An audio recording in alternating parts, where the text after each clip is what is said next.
Hello and welcome to SOFA SENSEI'S on the akhi&saltfish digital network. You're joined by me, Kieron. Me, Rash. And today we have a very special guest. Team Shoebox, 3-in-1. Northampton boxer, Dempsey Madden. Oi. Rachel, there's only one what? Dempsey. Well, there's only one Dempsey Madden and he's here with us today. This is the akhi&saltfish digital network. You know couch coaches, you know armchair experts, but do you know SOFA SENSEI'S? You do now. So stay tuned. We're going to talk about his career, his future, his journey thus far, and we're going to get stuck into the detail too. So make sure you stick around for the whole show. With that in mind, let's go. So Dempsey, full disclosure to everyone listening, this is the third time we've tried this. A couple of technical difficulties in the run-up to recording this episode, but I really appreciate you joining us today and being so generous with your time. Thank you. That's okay. Thanks for having me. Let's get stuck straight in because I'm mindful that anything can go wrong at any point and I want to get at least one question in. So, Dempsey, what about your name? Because when I hear your name, I think, first of all, Dempsey Madden, and your nickname is the Mauler, right? Yeah. Dempsey the Mauler Madden, mad thing, first of all. Secondly, Jack Dempsey springs to mind. Yep. Well, that's who I'm named after. My dad. That's my dad's favourite fighter. Jack Dempsey, just his toughness, rough, like how he's just a rough man, you know, a dangerous man. So he, I've got a picture of him up in my house as well, you know. So yeah, that's who I'm named after, Jack Dempsey, and I stole his nickname as well because he was the Manasseh Mauler. Wow. So I thought I'll stick Mauler in my name to pinch that. So yeah, that's what I've gone for. At what stage did you know that you were named after Jack Dempsey? Because I can imagine it's a legacy to live up to. Yeah, pretty much straight away because we always had this picture. Like it was my dad's picture first, so there was Jack Dempsey up, and so yeah, I always knew that I was named after. And I used to have like these old. I don't know if remember videos? Do you remember them? Yeah. But yeah, I used to have this Jack Dempsey video. I used to watch it all the time. We're just 90s, talking baby. about, We're 90s. Just about, yeah. just talking about all his his life and stuff like that. So I was mad for him. Love that. So your dad, Dave Madden, Yeah. he was a boxer in his own right and did some research on his record and when he fought and who he fought and that sort of stuff. So he boxed in Northampton in 1993, about 30 years ago, which is mad. Yeah, so I'd have been 2. Madness. Weren't born. and that's where he got his first win actually in Northampton in 1993. So what was it like having a boxer as a dad? Like as a kid, like you just remember him like with like bin bags on and just training in the living room and like just sweating in shadow boxing and going for runs and stuff like that. So it was I always just looked up to him and just wanted to just train and just be with him and do it. And then he'd take me to the gym every so often. That was it was brilliant. I always just looked up to him just for the boxing. I always just wanted to, and then I wanted to do it. I just, you know, when you're around it all the time and you see it, you just and I was like, I want to do that. So forgive me, right? But you mentioned bin bags. That doesn't sound particularly glamorous. Yeah, so he'd obviously take his sleeves off, like put his arms through it, head through it, tie it up, jump like 2 jumpers, hat, and just sweat like mad in the living room. You think, what the hell is in a gym? It'd just be sweating like crazy. But we used to spar when I was probably about, I think I was 14. We used to always spar in the living room. So, and then I think I was about 15. We were sparring. I ended up breaking his rib. And he went, That's not a spar. That's a fight. That's a fight. I ended up breaking his rib, and he had to go to the hospital and get it all sorted. I was 15. I was like, yes, that's I'm better than you. So that's funny. I have to ask you: have you ever used that line in school? Oh, my dad would beat up your dad. Yeah, no. I said I'll beat you. I'll beat your dad up. I'll beat my dad up. I'll beat your dad up as well.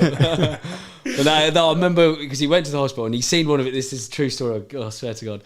And he went to the hospital and he actually seen a friend in there and he told him that he fell over in the garden. Now they know. Now they know. If they're watching, they know. So, like you said, when your dad was getting his first win, you was about 2 years old. Yeah.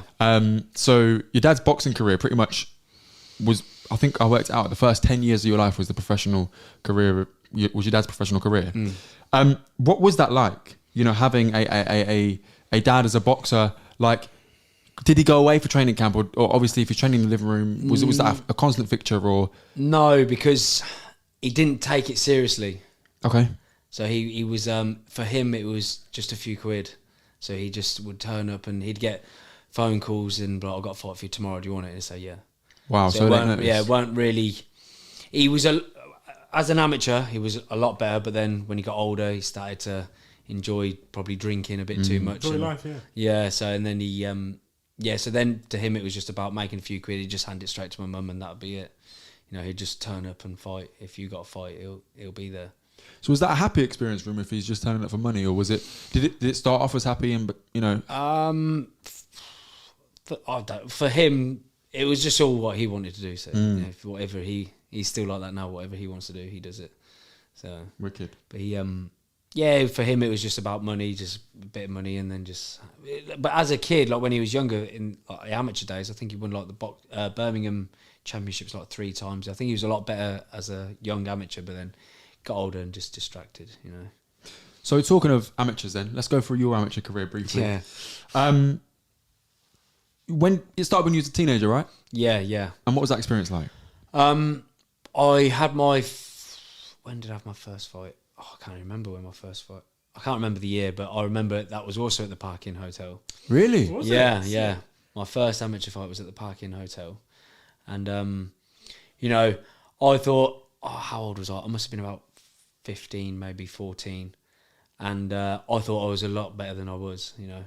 So I lost my first amateur fight. I went in there thinking I'm gonna be easy, no problem, easy, and then I got boxed. He just boxed me, and he beat me, like he just beat me, and I was like, I was gutted, but then and then I left it for ages, and then I went. We moved to Wales, and then I was away from everything then, and I was able to really concentrate on it. And then I only had another 2 amateur fights after that, and then I won both of those. But yeah, I only had three amateur fights, so it was just like it weren't even really. I wouldn't even say I was experienced fighter, you know, but I always had like a natural talent for it. Like, 'cause obviously probably just being around it from such a young age and watching boxing all the time and watching videos, and you know I could always do it, but I just didn't have that thing in me to stick at it, you know. Like I'd do it for so much, and then I'd just be like, and now I look back and think, God, what I could have been, but you can't think like that. I suppose you just got to do the now, can't you? You have to just go from now. So that first amateur loss, what sort of things are going through your mind at that point? After that, you know, your dad's a boxer. Yeah. You know, you're named after Jack Dempsey. What's going through your mind? At 14, you think it just like it's your dreams going crashing down. You think, "Wow, I'm supposed to be brilliant." You know, everyone tells you how good I am, and then you think it shows it. Like the boxer, if you're not doing these little things in the background, you know, like really dedicating yourself, you get found out. It's like it's just such a truth-telling sport, you know. Even to the point of the weigh-in, you know, you weigh in, you're overweight. You've done something wrong. Like it's your like. There's nothing you can blame it on. Like you can, like if you're sticking to what you should be eating, doing what you should be doing, you should make the weight. You know, it's all truth. You know, the whole sport is truth. Like you will be found out. There is no hiding places. I was going to say, what changed? What did the mindset change to get them 2 wins after? Yeah, because I was away. Once I was away from everyone and like all distractions, I could just be fully focused on what I need to do, and like then the thought of like wanting to win, that urge, I've got to win this, and then once you get your first one, That buzz. Then the momentum starts, and you feel what it feels like to win, and you feel like what it feels like to lose, and obviously the feeling of winning is just so much better than. And then once you get that taste, like it's like I've got to have that again. I've got to taste that again. You know, so you just, and then that's it. Then you've got the taste for it, and there's no, I have to taste that again. I've got to win again. So let's fast forward a little bit. Pro career. Yep. I heard a story that you were sitting in a pub and you saw Kieron Conway boxing on the screen, and you trained with him previously in earlier, and you thought, wait, if he's doing that, and I was training with him, I can do that. Yeah. And that kick-started this drive that you're on now. And then we started, because I used to train at King's Eve years ago, and Kieron must have only been, I don't know, 14, 13, like young kid. And then, I was just sitting in a pub in Long Buckby, and I looked up at the telly and there was boxing on, and I was like, I know him. And he was fighting Ted Cheeseman. That's a massive fight as well. Yeah. That was a great fight. He was fighting Ted Cheeseman. I couldn't believe it. I was thought, bloody hell, it's that young kid. And then I messaged James straight away. I found him on Twitter, I think it was. I was looking for him everywhere, and I found him on Twitter, and I said, don't know if you remember me, just watched Kieron fight, and I'd like to come back. Like, it's sort of like, I was like, I could do this. So I messaged him, and he said, yeah, definitely come over. So then I started travelling over to Bedford. So we started training then, and I've been training with him since. So it's been, just by chance just looked up and I just knew him, and I thought, I want to go. I want to do. Obviously not that level, or I just wanted to. I thought I want to fight again now, and then started training. Just clicked, and like I said before, like I never stuck at it. I'll do it, and then I was like, oh, I'll do it, and then, but now like it's just a part of me now. Like I wouldn't. I've ummed and ahed about it after like my last fight, but then, it just I feel just so much at home being there. At this boxing gym and with James and the lads that are there. It's going to be with me now for forever. So let's get stuck into that start of the pro career then. The amateur route is pretty well defined. There's a few things you can do. You can join a club and they'll align you with fights, etc. And you can go the GB route and go to the Olympics, that sort of stuff. It's well defined. The pro route for us as SOFA Senseis is Matchroom, Queensbury, what's it called? Not Wasserman. Maybe like Hennessy Sports, right? Those are the big four. Yeah. Boxer as well, actually. I forgot about those. Yeah, boxer now. Yeah. But that's 10%, if that, of pro boxers. What was your journey like into pro boxing? So you say, all right, James, I want to go pro. What's that conversation like? What is he looking for from you? What are you looking for from him? And how did you actually end up in your first fight? Well, because I think I'll come to James. I think I was about 28 when I come to James, and I said, listen, I'm a bit older now. I don't really want to go amateur. I just want to go for pro and just see how I get on. Let's just roll the dice and let's go straight to the pros. I ain't got time to be messing around like doing amateur shows. And he said, yeah, that's perfect. So you're just getting into sparring. He's having a look at your team, and then we spoke about going professional, and he put me in touch with Errol Johnson, who runs BCB promotions. Yeah. So, and he's like, they do small hall shows, but some of them are quite big. Like I just went to that last one for Michael Stevenson. That was a big show, big venue, and also he's got contacts with a lot of those big guys. He provides them with opponents as well. So we said to ourselves, we'll sign with Errol and, try and get a few wins, and who knows, we might get a TV fight. You've been brought in to lose, but let's see if we can get an upset. Yeah. So, Errol came over and we had a chat and we spoke about like what we wanted to do, like where we sort of wanted to go, and what we were looking to achieve. And we had a chat, and then we just signed on with Errol. So he just seems to fit, he's doing local shows now, so it's easier for people to travel, like people who come to watch you. We've been to two of them now, haven't we? Yes, yeah. We saw Dempsey's last fight, and then we saw Nico's debut and second fight. Yeah. So like obviously Nico signed with him as well, and he can definitely put you in the right path, like on where you want to go, and what you want from the sport. He's good. It's good. It's a good fit for me. Like if you've got, like, because of my amateur career, I've only had 3 fights. But if you've got multiple national champion, like if you get more obviously seen. You got access to those bigger guys, or you win like the ABAs or something like that. You're sort of like slightly fast tracking maybe a small hall show, and you go past that and you can start a bit higher up, and then if you get the Olympic medal, you're fast tracking all of it and you're going straight to the big boys. It's sort of like you're just skipping that beginning bit, I suppose. Yeah. So let's go through your career, 3 in 1. First fight, Kevin McCauley. Yeah. Talk us through that. Well, obviously he's very, very experienced, so but to be fair, like when he said about Kevin McCauley, and I was just so determined. You know, it was your first fight. I had a lot of people there coming to watch me, and I thought like there was just no way I was gonna lose. And he was a good fighter as well. Really enjoyed it, and he's a good guy as well. You know, we had a chat before. I'm not one of those guys who tries to intimidate or like we'll do the business in the ring. You know, I'll happily like talk, shake your hand, and then when we get in there, then we'll sort it out. But like I was talking to him before. We sat there both at the weigh-in, and I was talking to him. And he's asking me how I'm getting on, and I'll say my first fight, and he's a nice guy, and obviously get in there, and he was brilliant, to be fair, because he played up to the crowd. He's got his arms out going, come on. And then he was whispering in my ears, come on, all these people have come to watch you, and you're like, you motherfucker. So he was good. I really enjoyed that. It was such a brilliant night. I was just I was over the moon with that. It was like a dream come true. I could have stopped then and I would have been happy, you know. It was just like watching everyone hearing the screams, and I was like, oh man, this is something else.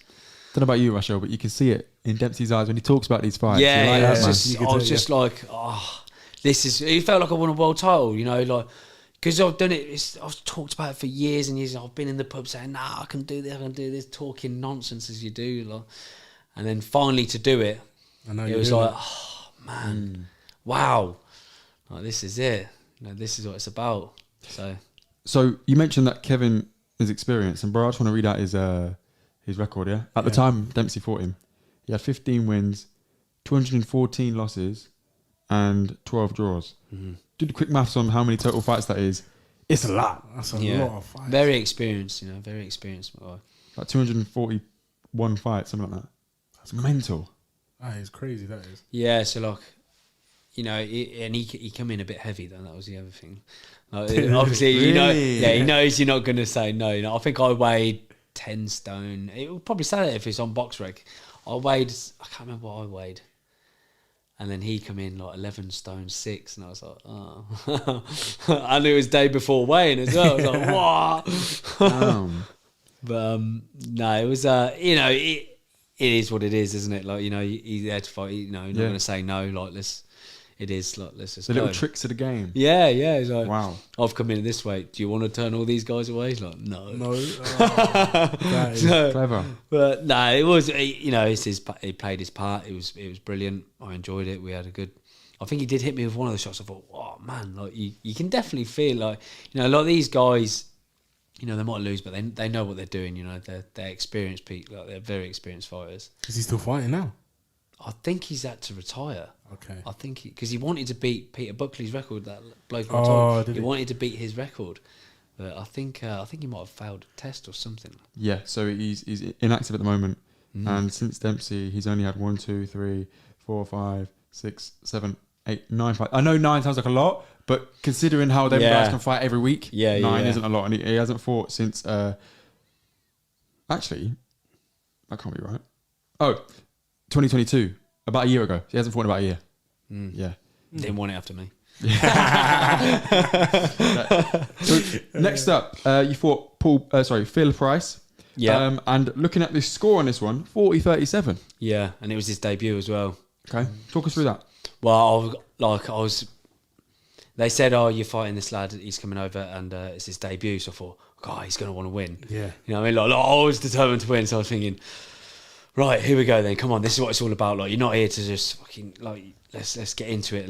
And then so he came over, and I thought, I was just locked in. Then I was just ready to go. There's like debut, so I was thinking he's definitely going to be up for this. So just get ready. Like, we're going to have to just really go for it. And then the minute the bell went, I just went for him.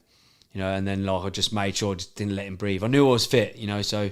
I knew I was fit, so I knew I had like 4 good, like solid rounds in me that I wouldn't take my foot off the gas with him. And then in the end, I just think he knew, I can't stop this.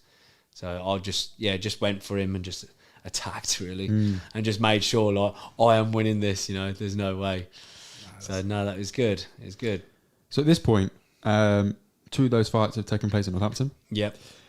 Then you move on to Birmingham. Mm-hmm. But before we get to that, you mentioned then that you knew you were fit. Yeah. And I'm interested in what that means and how you know it and what sort of training you have to put in to get to that stage. Basically, like obviously we do a lot of obviously training at the shoebox. You know, we do. They've got this thing called like the Norwegian run. So you'll go on a treadmill. I think the incline's 1.4. You run for 4 minutes, off for 2 minutes. So you'll have that at like 12 kilometers an hour, 12 to 14, and if you rapid. Yeah. So then you run for 4 minutes, off for 2. You do that like 4 times, and that's how we get fit, you know. I'm not gonna lie, I'm already tired. I'm gonna do that. So yeah, so that's one of the reasons, and then also like sparring. You know, I can do 4. If I do 4 good rounds with say Ben Vaughan or something like that, I know like this debutant is not going to be better than Ben Vaughan, or I know he's not going to be better than Ethan James or the other lads there. You know. Yeah. So if I can do 4 solid rounds with people like that in the gym, I know like I'm good. You know. So what's your best attribute, Dempsey, as a boxer? Is it your fitness? Is it your toughness? Is it your mental? Is it your... I don't mean that you are mental. I mean your mental attribute, by the way. Maybe a bit of that as well. What is it? What's your best attribute? I don't know. It's hard to say, like, because I don't feel like I do any one thing outstanding. To be honest, I don't think I'm the fastest. I don't think I'm the strongest. You know, I just Good all-rounder. Yeah, I just feel like I'm pretty decent all round. You know, I'm pretty good, like on the inside fighting. I'm quite rough. You know, I don't think I'm not really a boxer. I'm more of like a fight. You know, rough and ready, and just I don't think I do anything outstanding. My best attribute. It's weird. I don't even know. I'm pretty good like body shots. I've got a decent power in my hands, you know. So I just keep coming as well. Like once I fit, I'll keep coming and I'll just try and break them down slowly but surely. But just keep on just chipping away at them and just. I feel to say just I'm sort of an all rounder. I've got decent hand speed, decent power. Head movement could be a bit better since the last one. we'll get to that. So, yeah, I just feel like I'm just a solid all-rounder. I'm just a solid all-rounder. Yeah, I'd say that's what. So, like I said, you made your way back to Birmingham for your third fight, and you fought Paul Cummings. Yeah. Again, points decision, 40-36. So it looks like you won every single round there. Yeah. Talk us through that. How did that go? How did that feel? Yeah, it was good. I really enjoyed it. I had a bit of a break, you know, from Christmas. I struggled to get back into it, you know. Like after Christmas, I was, you know, I don't know what it was. Like I had a bit of time off, and I was like, the thought of getting back fit and everything again. But then, like, you know, you get to a point where you think, I've got to do this. Like, you know, you're running out of. Obviously, I'm a bit older now, so I was like, let's just get back in there, you know, and got back in there. And then they said, well, James put in a text message, do you want to fight this date? And I was definitely not ready, or like I was quite overweight, but I thought there's no point me saying no, let me lose weight first and then we'll get to it, because I know my personality, if I have a date, I'll get ready. Yeah. You know, so I thought just say yes. Like, so we go, yeah, I'll do it. And now I can get ready properly. Like if I'm left with no date, you know, I'm such, I wouldn't say I'm a dedicated athlete, you know, like I'm dedicated to the point of like, you know, training wise, but food, I'm just like a nightmare for food. And if I'm left to my own devices, like, you know, like, especially like with my work, you know, travel, if I smell them sausage rolls or pastries, man, I'm like, I have to go and I'm just going to look at them. You know, pick 2 of them, I think, no, I've eaten them both and think, We need to get you you know, the car sense here. We need to get Dempsey like a pastry scented car sense. Well, when I've got a date, you know, and I'll start training, I'll just put like, because I've got a couple of lads that will work for me, I'll just put the fuel in and I'll give them the car. So you go pay, like you go pay it. So I don't walk in there, you know. I'll start learning to like, just keep it away. Little from steps there. Yeah, there's little things that I do which helps. And as crazy as it sounds, like with my running trainers, after I've finished running, I will actually undo the laces for the next time, because it's something as simple as like, I can't be fucked to put these on. You know what I mean? Like, but if they're undone, I can slip them on and then put them on. It's something, just little things like that, where it just helps me get over that mentally. Like, I need to go for a run, but I can't be fucked to untie them shoelaces. You know, it's mad things like that. There is something you can take away from this episode. if you are struggling to find that motivation, or you find that your laces are a barrier to you going out for a run, untie them when you get back. Yeah. Or get Velcros. I ain't ripping them off. Bloody hell.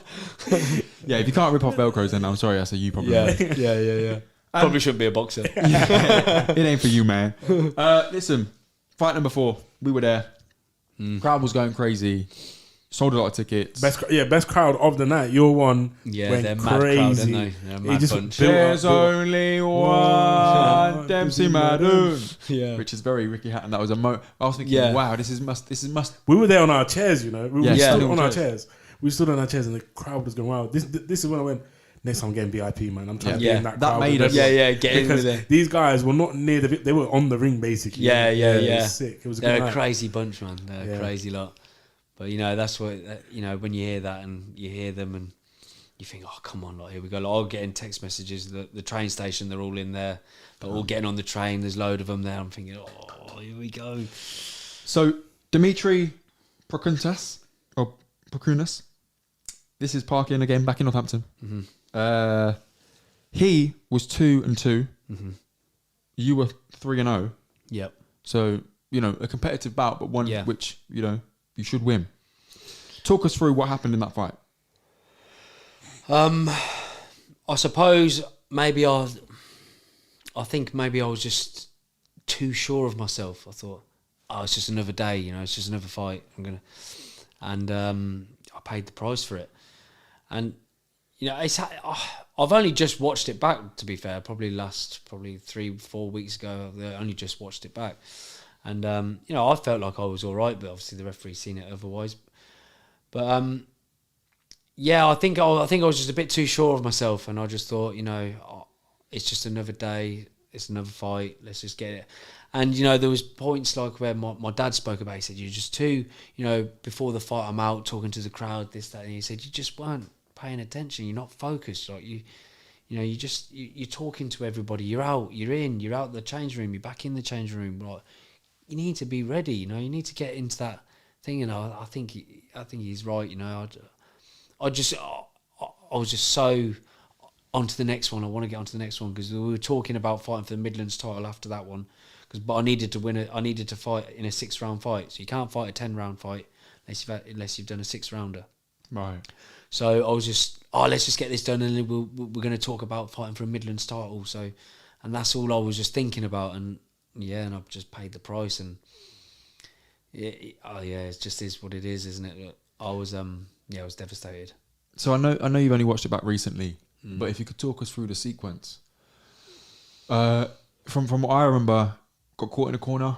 Yeah. I think I got caught with a shot, which I think it did buzz me a bit, and I just remember tucking up, and I'm sure I threw like a few shots, but then I think I took to maybe just a bit too long for the referee, and he made the decision. In my eyes, it was a bit too quick, but he's there to look after you. But and James, we spoke about it after, and he said if you'd have just took a knee, stuff like that. But there's the inexperience in me, I didn't think to take a knee, I didn't think to grab, I didn't think to these little tricks that I've not done. I didn't think of any of that. I just thought, let's just throw a couple of shots, but then just took one too many, and referees seen the end to it. But so there's things I'd have learned for that now. So I need to learn to try and not fight fire with fire all the time. Grab, take the knee, spit your gum shield out, something. Just to give yourself a few seconds. That's what they do. But. Yeah, it was devastating. It broke my heart, to be honest. It really did. I was so upset. I was so gutted. Because obviously me being a bit older now, I just thought, that's it.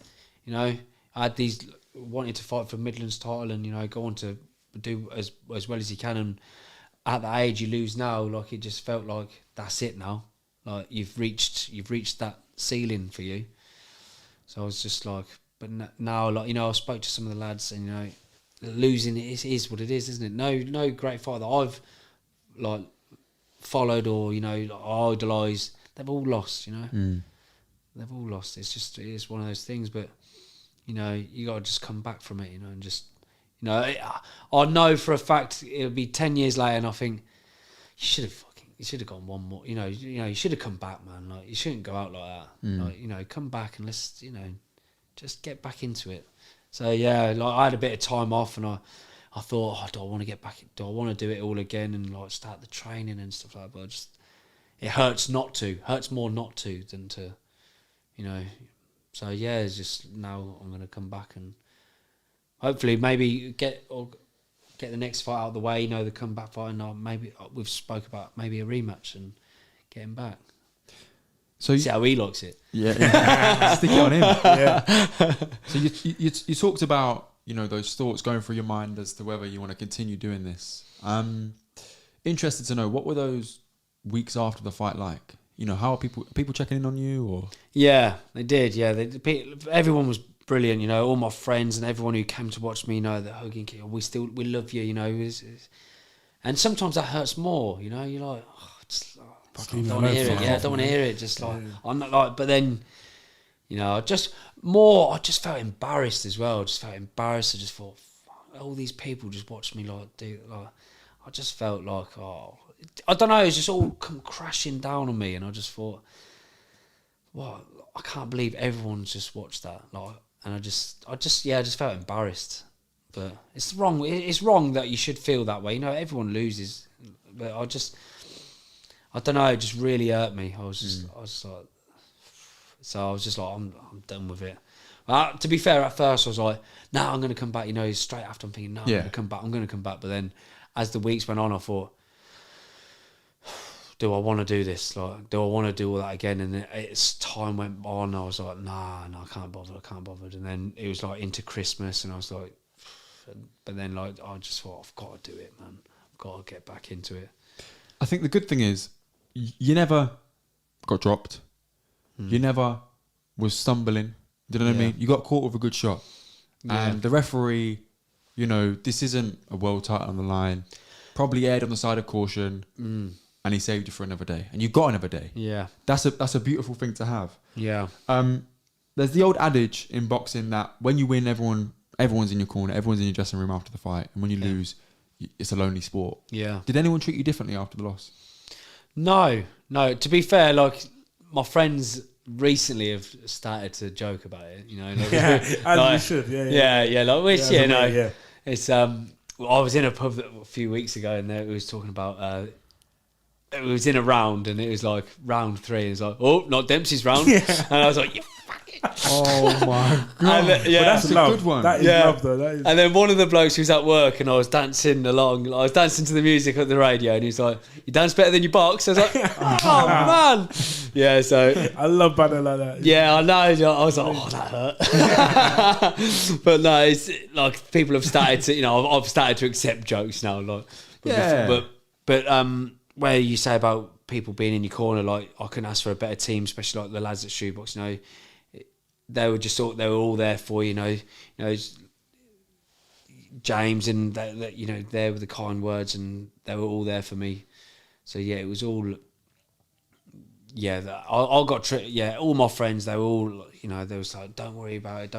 No, we still love you. We love you. Come on, you'll be all right. You'll get through this, and so hopefully I'll get this comeback fight, and we'll get back to winning ways. And it just shows that all the people that love you, man. Literally, that crowd, I'm telling you now, that buzz, me and Kavan, we were on our chairs. I think the buzz was amazing. I think you had the best crowd there. Yeah. Yeah, literally.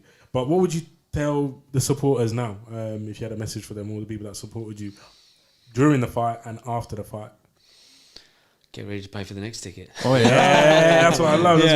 Yeah, definitely. Me and Kavan definitely getting VIP this time. Yeah. No, I just hope I get that same level of support. I want them all to come back, and some people that it was their first time watching me, and that's what breaks me. Because they hear about your first one, they didn't make it, the second, and then you go, and more and more people are coming each time. They think, no, I'm gonna go, and then they go, and then that happens. You think, oh man. But I suppose now it's got a bit of more suspense now, because I could lose again. Yeah. So like when you go in there, and they're expected to win and stuff like that. But now it's like, well, who knows? And that'll give me that. I've tasted that loss now. So when it comes to training now, there'll be no stone unturned. Like, I will be 100% ready to go. there'd be no slacking now because you've tasted it. There's no like going through the motions. It's just another one. Coming out to the crowd. Hey, yeah, save a drink for me. Yeah, there's none of that now. They'll be like, I'm here, I'm ready. Yeah, don't even talk to me. Like, I'll talk after. So I can see the passion, and we're here to talk about the comeback, because the comeback is always more important than the setback. Yeah. And if I say the word boxing to you now, what does it mean? Way of life. Okay. So without boxing, I lose myself a little bit. Sometimes I end up maybe drinking too much and stuff like that, because that's happened to me before. Like with if I have a bit too much time off, I sort of lose my head. I don't know what I'm doing sometimes. But when I'm there, and I'm training, and I was the happiest I really am. Sometimes you forget it when you're in them hard moments, hard training sessions. You think, God, this is horrendous. Listen, we've been there, man. We went once and never went back. And you but then I went for a run the other week. Like I did an 8K run or whatever, and I'm just running. Even in the rain, you think this is the best. Like this is the best time. This is when I feel at my best. Training and having that routine, and something to look forward to. Like we're gonna fight and all. Yeah, just it gives me. It's a way of life, really. Boxing should be. If you're gonna take it serious and go professional, it's not like it's that cliches. You don't play boxing, and it is a way of life for some people. Yeah, it's just everything to some. Yeah, it just gives me purpose. Sometimes I just think, oh, what's like so much going on, and then you get something like boxing. Everyone like giving like all my friends something to look forward to, and they're all there. I don't know. I just love it. I just love those moments. It's brilliant. So you said you saw Kieron Conway fight Ted Cheeseman, and that inspired you to get started yourself. Mm-hmm. And that wasn't that long ago. No. So you've experienced a lot, wins, experience, losses. Yeah. In a short space of time. Was the pro game what you expected? No. What caught you off guard? The business side of it. You have to make sure you're selling tickets to fight. And it's hard when you work. You got to sell tickets. You got to train. I'll go from work to like Daventry, where all my friends are, trying to sell tickets. Like, oh, can you meet me here? Somebody's like, oh, I'm just out at the minute. Can you meet me there? And you think, oh, bloody hell, I'll go there. And then you go and then you look at your clock and think, oh, I'm going to be late for training. You got to get back to training. And then before you know, it's 9 o'clock and I'm getting in. And then you got to get back up in the morning, go to work, the tickets. Like tickets. Like you just, and it's a hard game. It's a really hard game, That's the hardest part. I used to think, oh, I'll just box, do this, do that. But like, it's a business, and like, Errol's there to make money as well as put on shows, and he can't be losing money. Like, you've got to sell those tickets. That's one thing that I just caught me off guard with it. That's what we got as well. After speaking with Nico, Dom, Tysell, we thought, it's got to be just about boxing all the time, but it's not. I feel like it's. I don't know what the percentage-wise is, but I feel like it's 30% boxing, 70% sales, or probably 90% sales. Yeah, and like. Because if you don't sell, you don't box. No. And there's like, it's sort of like boxing sort of changed, like, because I love all the old fighters, and you think like they didn't have like social media to promote themselves. Yeah. So how did like it was word of mouth and like their friends and families and coming to watch them box. So now it's like posting things and like doing little video clips, which is like you're good at that. Yeah, so I've just chuck them together. I'm not really like tech savvy like all this here, but I just post a few things on on Instagram and stuff like that. But it's just a lot of that, like trying to keep people interested in like what you're doing, and like you're going to come to my next one, and like say don't forget you're getting the ticket, you're going to buy a ticket, are you going to buy a ticket, like.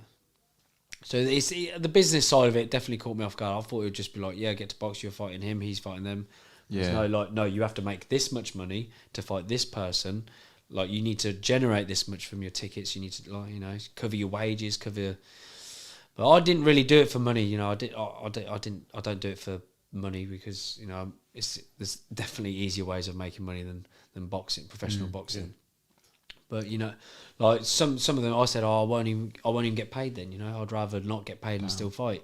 If you want, like, if you hadn't sold as many tickets as you wanted to, you say, well, don't pay me then, and I'll still fight.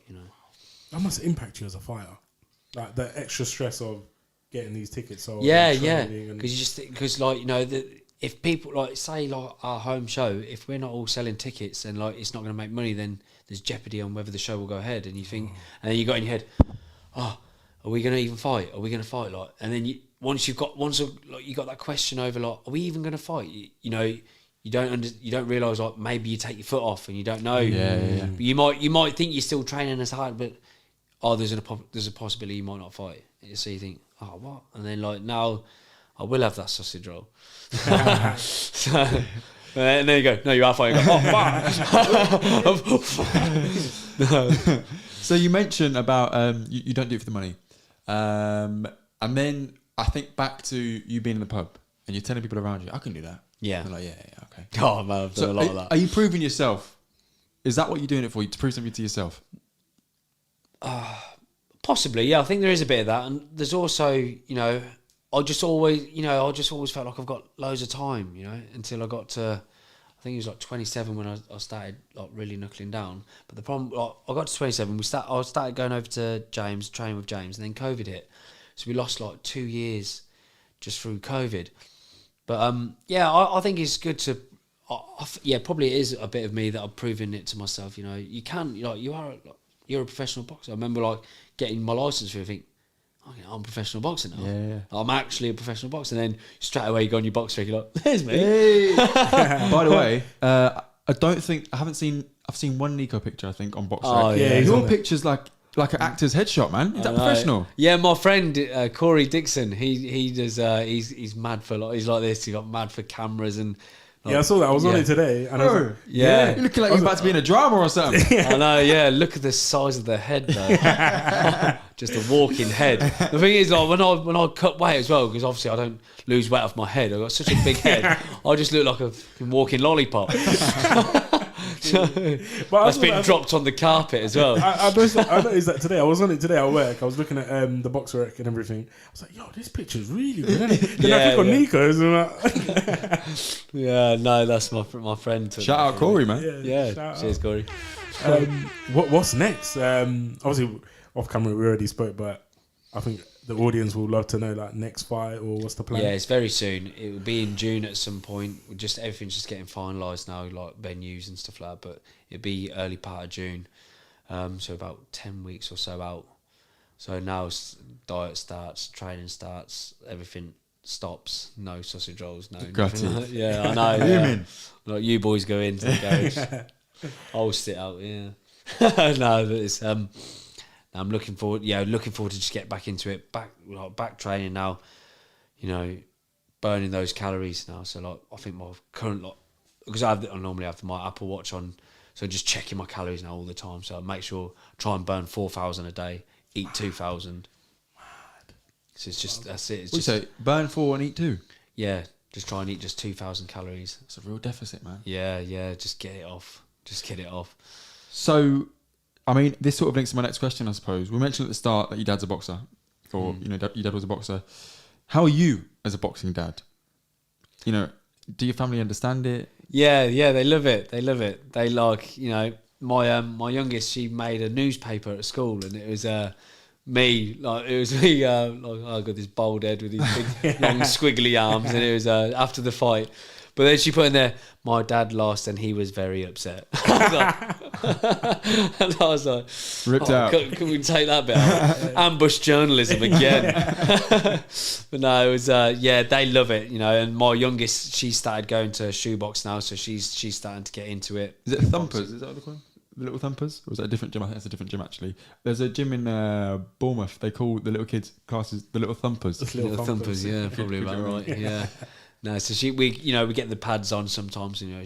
And they watch me train, you know. So it's exactly it's like full in the bin bag. Yeah. Well, I got a sweatsuit. So no, yeah, it's like full circle, you know. And then maybe she'll go on to do it. And would you mind that? Would you? No, I'd love it. Yeah, I'd love it. Yeah, if she can, especially like the way women's boxing going now. By the time she gets older, it'll be right up there, you know. That glove behind you, Chantel Cameron, fighting for Undisputed soon. Oh, really? Oh, yeah, of course. Yeah, I was looking at flights to go over. We bought that on your fight day, right? Yeah, we did. Yeah, we bought that. Yeah. Nice. Signed. Yeah. Do you think she'll beat Katie Taylor? Yeah. you think? Yeah, I think so. I think Katie's on the slide. I think she's been on the slide for a little while. Yeah. The moment might get to Chantel. I don't know. I've never met her. I don't know. Especially being in Dublin. Mate, that's going to be hostile. Baptism of fire. Chantel's ready. You know, she beat Jessica McCaskill. Katie's fought Jessica McCaskill. Katie's like 36. 37. Still young. It is, but Nah, yeah, she's been in wars, man. Yeah. She's been in some proper war. Like that fight with Serrano, war. Pursoon, both fights, wars. Yeah. I haven't seen Could have Chantel got right at the right time. I think it's timing. It's timing. Could be right. I think it's too perfect for Katie to win in Dublin. But then again, does Chantel stop Katie? Probably not. So does she win on points? Probably not. It's a difficult one, isn't it? Get a knockout to get a draw over. Yeah. So, I don't know. Yeah. Excited to see it, really. Yeah, May it'd be 20th. good. Definitely. Right. So we spoke about you as a boxing dad. Yep. And do your family understand? But if you're burning 4,000 calories a day and you're only eating 2,000 calories, what's that actually like? Because that sounds difficult. It sounds like when you're reading newspapers that your daughter made and your arms are squigglier than usual, you think, I don't know if that's me. You know? How does that feel, Dempsey? What's that like in day-to-day life? Well, you know, I don't tend to get like angry. Hangry? Yeah. I'd never do that with the girls. You know, like, I wouldn't shout and bawl at them. It's you know, it gets difficult, but like, you know, my missus, she does all my food for me, just, like, you know, so I still feel pretty full. You know, I'm still feel good. So yeah, she looks after. So if you don't have to do that, then I suppose you've got that benefit of I don't have to sort it all out. You know, she does all of that for me. So that's probably major benefit. You know, because if I don't, if I'm left to my own devices, I'm eating rubbish. Like I'd have to pay somebody because I couldn't do it. Like I couldn't. So you know, I've got massive advantage there where she looks after me, all the food, you know, and I just make sure do not eat what she hasn't gave me. And then that's it then, you know. But that's what I mean, once I've got that date, there's no deviating from it. Like I'll just eat everything that she gives me and nothing else. That's the dream, really. I'd love to just not think about food and someone just make it for me. Right? Yeah, it's so beneficial. Mate. Like if like you imagine being hungry and then you have to cook things and you're picking and you're this and you're that, and like I'd just be a nightmare. That'd be amazing to have, innit? Yeah, that's the dream. So if anyone wants to sponsor the akhi&saltfish digital network and provide us with sponsor my diet, I'm all for it. Yeah, Rochelle, he's looking to. There'll be some good before and after pictures. There you go. I've got 4 of them. Before, during, after. Yeah, I've had a 6-pack 4 times in my life, and I tell you, it's not worth it. It's definitely not worth it for me, anyway. I was going to say, Dempsey, you've got a normal day job during the day. How do you balance everything? And you just get on with it. You know, it's. I wouldn't say I don't really balance it. It's just like I'll come home and it's literally grab my bag straight out the door, go to the gym, back home, shower. I'd probably sit down about 8:30, have dinner, and it's like bedtime. So there is like no balance. Just go. Well, I'll just try and make sure I do something maybe like on the weekend with like the family and stuff like that. But during the week, we're just like it's just from like the wake up to bed. It's just constant go, you know. So it's just like, it's just so busy, especially like when it comes to, and then you having to meet people and sell tickets and stuff like that. It's just it's a lot. But then once it's worth it, you know, once it's done, you think, that's what it was for. Yeah. So we mentioned earlier about social media and the importance of having a profile as a boxer. So we've got a platform for you right now. Is there anything that you want to tell the people? Where can they find you? Where can they support you? Look straight in the camera. Let them know. I don't even know what I'll tag it. I think it's just at Dempsey Madden. I'm sure I'll just pop up if you search there. But yeah, I'll try and just post a few things every so often, you know, just of training and, you know, fight dates when we're going to be fighting.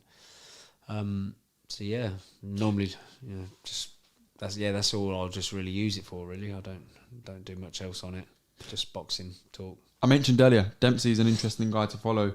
He does give you an insight into his training regularity, what training looks like, the camaraderie in the gym. It's really interesting if you're a SOFA Sensei and you're interested in what it's like being a boxer, day to day, pro life. You know, he's always saying, "I've got tickets to sell. I'm in this area now. Do you want to pick up?" Like you see the level of work that he puts into not only training but just being a boxer. So it's very interesting. Make sure you check it out. We'll put the link in the description below. All right, last couple of things. I want to put you on the spot a little bit. Okay. So you fight at what weight? Welterweight. Welterweight. So that's a really interesting division domestically. Mm-hmm. You've got Mr. Eggs Benedict, Conor Ben. Conor Ben obviously fights. Excellent joke there. Cracking joke. He fights at I can't welterweight. think of one. Rochelle's brain scrambled. Yes. So, yeah, Conor Ben obviously fights in your division, in case anyone hasn't caught that hint. Thoughts on that whole debacle? Listen, if my missus can do my food and I don't break any rules and stuff like that, and you're a multi-million athlete, you shouldn't be. You can't. It's just nonsense. Simple. Like, you've got no excuse. Everyone And I knows think all of them, like where they say, "Oh, Canelo had the meat and this." It's like, well, let's all go to Mexico then. Yeah. So what happens if a non-Mexican goes there and now he's found? It's just it's nonsense. For me, and he's like trying to prove his innocence. You think all they proved was that he had no knowledge of it. Yeah, that's not innocent. Yeah, all you've done is prove I didn't know. So you're still guilty. Like, you can't. It's not for me. It's in your system. Yeah, like, you can't, like, for a test, like, you either pass or fail. It's no like, yeah, but I failed because this doesn't matter. Yeah. You failed. Yeah. Like, I just don't get how, But then, like we said before, politics, boxing, money, all comes into it, and they're just saying, I had no knowledge of it. And you think, well, I must say, I see Conor Ben calling out everyone in the division pretty much, even Errol Spence, which I think is a little bit of a step too far at the moment. But we tagged both of them in the story, and they both watched. Yeah, so I did see that. I think we need to be careful with some of the things we say about Conor Ben, because he's clearly watching. Yeah. But no, seriously, I completely agree. but he just, like, It's also been handled badly as well. Like. Yeah, and then he's coming out saying, "I need the hardest fight to get me." You think, what, a 45-year-old Manny Pacquiao? Yeah, come on, man. Hardest fight. I just think it's nonsense. Now he's seriously got a chip on his shoulder, and he feels like the world's against him. Like, we cheated. Yeah, Oh, you got caught. Yeah. And you know when someone does so much just to prove that they didn't do anything? Yeah, they're the You know most you guilty. did it, Yeah. you just Sound like think R. Kelly out here, isn't he? This is not me, yo. yeah, that's him next. Like I'm fighting for my fucking life. Yeah, exactly that, isn't he? Like, bloody hell. Him and R. Kelly. we should tag him into that. We definitely didn't do what they're accusing us of. Did we, R. Kelly? Rochelle, do you like teenage girls? What's teenage? Oh, that When guy. you say teenage, how old are we talking? Bro, when you R. got to say Kelly. that, Yeah. R. Kelly's a weird guy. Yeah, And that wasn't yeah. me, by the way. That wasn't me. That was me being R. Kelly. Quote. Yeah, we'll get him on and say, "How do you like your eggs?" What do you mean eggs? How many? the joke is, he did an interview with GQ, and he said, I don't really eat meat. I have fish every now and then, and I have the odd omelette. Bro, if you had the odd omelette, yeah, people are saying in your report, you mentioned 34 eggs a day. Bro, do you know how big the omelette is? Yeah. Anyway, moving on from Conor Ben. Michael McKinson, also in your division, Yeah. technical boxer. How do you fare against him? Oh, well, he's up there, isn't he? Like, I wouldn't even like to say, he's proper up there. I'm nowhere near on his level, but cute boxers like that, I'll be honest, I'd definitely struggle. Okay. I need somebody who's going to come forward and like have a fight with me. So I would definitely, be honest with you, I would struggle definitely. But I'd go in there and I'd give it everything. And what would be would be. So final one then in the division. You wanted someone who would come forward and fight you. Mm-hmm. Florian Marku? Yeah, something like that. Yeah. I'll tell you another one who I have actually sparred, Go on. Stevie McKenna. Okay, how did that go? Pretty good. Love that. Pretty good. Love that. Definitely. And he's a rough, tough guy. Yeah, definitely. Yeah. I would, I'd relish that. You take that fight? Yeah. 100%. You heard it here first. SOFA Senseis. Okay, last thing I want to talk about is the realities of boxing. We've spoken about what it is to train, what it means to sell tickets, become a name, the ups, the downs. Mm-hmm. But that's all in the moment. Yeah. A lot of those things. And we spoke earlier about how important it is to be in the moment and enjoy the moments.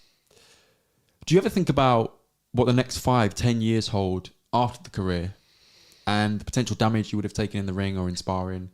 Do you ever consider that now? Are you mindful of the sort of sparring you have? No. Is that intentional? I just don't think you can live like that. Otherwise, you wouldn't leave your house. Yeah. How many people get run over? Yeah. What have you just been talking now? Yeah. Well, I've got to walk out that door. Yeah. So I think you just can't live that way of what could happen or what might happen. Like, I always think of this with Muhammad Ali. Think, if he could look back and think, right, I'm going to be remembered for all the time, but you're going to have Parkinson's. What are you taking? Rochelle, what are you taking? Probably his career still, yeah. You're going to be like, you're cemented in the history books forever. Obviously, I'm not saying like that's for me, but I just think if he could go back and say you do it all again, but this is how you're going to end, I think he'd do it. His family were very selective, and per all sources, it was his direction to basically say and keep saying there is no link between Parkinson's and boxing. That may or may not be true, but he wanted to keep the legacy of boxing alive. Maybe he could have stopped maybe a couple of fights a bit early because he was still already cemented by then, and that could have helped. But I just don't think you can think in those terms. Like you're putting something in your head that hasn't happened and might not happen. So obviously it's a dangerous sport. There's no denying, but driving to work's dangerous. It's true. It's true. I mean, in the balance of in the interest of balance, you got fighters like George Foreman, been in wars, fought when he was like 45. Yeah, clear as day. I think it's also just look at the draw. You might just be that susceptible to that, and you might not know it, and then you're susceptible to those sort of injuries. Yep. And boxing will just will just trigger it, accelerate it. You know, it's like people who they don't smoke, don't drink, and then they get some sort of disease. You think, obviously, if you smoke and drink, you're enhancing your chances of getting it. But some people, and then you see some old boy in the pub who smokes, drinks, and he's got 205. And you just look at the draw. But I just think I don't really think about stuff like that, and it is what it is. What will be. But fair enough. I think you're getting worried about something that hasn't happened, might not happen. And like people, a lot of people have said, boxing saved a lot more people than it's hurt. Some look at always speaking about AJ, for instance. Look how his life's turned out from it, and Tyson Fury, another one. Going to drive his car off a bridge, and boxing. Look at him now. You think he's on top of the world. It's I just don't think you can think in. I don't think you can look too far in the future for stuff like that. I think you just got to, like you say, be in the moment and what it is. Like it is what it is, isn't it? And you have the brain scans every year, so if anything happens, you will catch it pretty early. You might be lucky in today's to get 5 fights. Like they'd be very lucky to get 5 fights in a year, and you go to your brain scan and they say, "Oh no, this has changed." You got it early. And you wouldn't continue. So it's definitely a lot safer than it has ever been. So. And sparring, James is a big believer on not over sparring. So we only spar once a week, and when you get a bit closer, maybe twice a week. So we don't over spar. So there's also that as well. Some gyms they spar every day. Hard. Yeah. And if you're in hard spars every day, it's not good for you, is it? No, I don't believe so, And I remember hearing Bernard Hopkins talk about this as well, like after fights where, when you've had a fight and then they go out and party, like they just think it's that fight, you've had like 10 weeks of graft. Like it's not like you should rest, and I do forget that sometimes, but you should be resting and recover and then maybe enjoy yourself. But he was super disciplined, fighting until he was like 50 years old, doesn't drink, doesn't smoke. So there's got to be a correlation there as well, like he didn't do any of that, and look how long he lasted. So there's also that to people to look. Like people want, instead of focusing on like, do you ever think about this? So right, well, these are the steps I'm going to put into place. So that doesn't, so I can enhance the chance of that not happening, So there's always that as well. And with Bernard as well, he wasn't a fighter who relied on his reflexes, and that's really important. You see it, bro. Roy Jones Jr., even Eubank Jr. the other day, David Haye towards the end of his career. All these fighters who relied on their reflexes, to not get hit, get damaged, so on and so forth. And there's no because it's been so successful with it, and there's no one it's a weird one, isn't it? Because time just creeps, It's not like one day I'm rubbish or I can't move. you know, you got hit with that one shot, you think, it's oh, millimeters. that's all right. Yeah. Oh, that's all right. And then you go, bloody, I can't do it. Yeah. I can't move. So it's interesting to see, you know, and it's, you know, that's why, like, you know, with the boxing as well, you know, you watch them fight and the things they have to do for it. And like, I remember before I turned pro, you used to think, oh, you know, when you're watching the boxing, you think, oh, I could beat him. And then like when you get in there with like that British level or something like that, and they're so good. Like even British, like, you're so good there. Like Kieron, like when you spar him, it's a fucking horrible experience, man. Like, it really is. And you just like, I'm just getting hit. I just think, oh, I remember I used to think I'd beat like these top pros. You think, oh, what an idiot, man. I still sometimes think that. Yeah, you watch me go, get in there. Yeah, I'd never take him. Yeah, I'll batter him, man. Yeah. Madness. And you just think, they're just so good. One final thing. I don't know if you've got anything, Rachel. Yeah. One final thing from me is you mentioned brain scans. Do you pay for those? Yeah. How much are they? They're quite expensive, right? 500 quid. Damn. That's expensive. I wanted to put that out there because I heard that boxers pay for them. I don't think people know that. Yeah, so like so this is another thing, like we was talking about, like, you know, pay and stuff like that. You think like you pay for your brain scan, £500, eye scan, stuff like that, all that. Is that with that 500 quid or is that separate? No, that's separate. Okay. So like, you think you pay for all that, and then you get your first fight 4-rounder. All you've done is cleared that, really. If you look at it in terms of like profit and loss. Yeah. Or your first fight, you've cleared your medical. You know, it's your second fight. There's your profit. But then, like, obviously, everyone wants fancy shorts, this, that, and the other. They're not cheap. How much shorts? They can vary. Like, if you get all the different patterns and like the different logos on there, I think my first ones, I think they're about 150, 160 quid. And then like then you pay for like the letters, you pay for everything. Bruh. So you just think like, that's why I'm not in the game for the money. Because if I was, You're in the wrong game. yeah, I'm skinned. If it was a business, it'd be closed down. So, No, that's crazy. Anything All for the Rachel? expenses. Do you have to pay membership as well? Is it? well, yeah, we like contribute to the gym, you know, to keep all the like it's just something I'd do anyway, you know, like to help. Because obviously the gym doesn't open for free, and you know it's so we do pay a membership towards the gym. And do you have to? How much is a boxing license, or is that? How does that I think like you renew it. I think that's about £150. So crazy money involved, isn't it's it? a lot. industry, Yeah. Yeah, at the start, I think.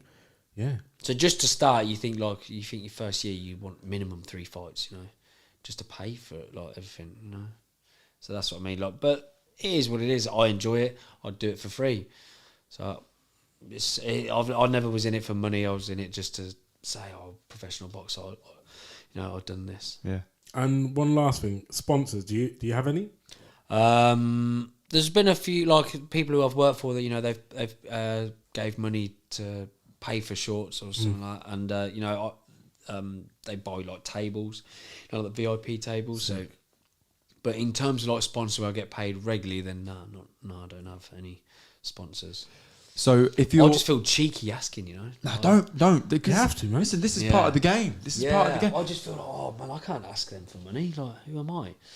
Dempsey Madden, Dempsey the Mauler Madden. Yeah, I know. That's I who just, you are. yeah, Professional yeah. boxer, you unbox. But I'll just be, I'd be so like, you think, oh, you want to sponsor me, and then you go, what's you look at? Oh. You've got to sell yourself because Yeah, the yeah. crowd. I'm just bad at that. The crowd that you bring in is no joke, man. That's No a lot joke. of people. That's a lot of people. I'm quite bad at asking people for, you know, like, I So- say, do you want to sponsor me? Well, I'm just going to click that now. I'm just sending it to people. Yeah. Well, let's get the people to go to Dempsey. So if you want to get in touch with Dempsey because you want to sponsor him or just support him by following him on social media, we've put his details down below. That has been Sofa Sensei's part 1 with Dempsey, the Mauler, Madden. I'm sure you'll agree it's been a very insightful conversation, so really appreciate your time. Thank you very man. much. No problem. Been a He pleasure. talked us through his career thus far, including the loss that is going to springboard him into a new era in his career. So make sure you support and join him on that journey. This has been Sofa Sensei's. You've been joined by me, Kavan. Me, Rash. And this is the akhi&saltfish Digital Network. Don't forget, you can follow us on social media, Instagram at Sofa Sensei's, at akhi&saltfish, and Twitter at akhi&saltfish. We are also on TikTok, akhi&saltfish. And if you want to email us, please email akhi&saltfish@gmail.com, and we will answer any questions or comments that you've got. So we'd really appreciate you getting in touch. Please don't hesitate, and stay tuned for part 2 where we get to know Dempsey Madden a little bit more. Take care and good night.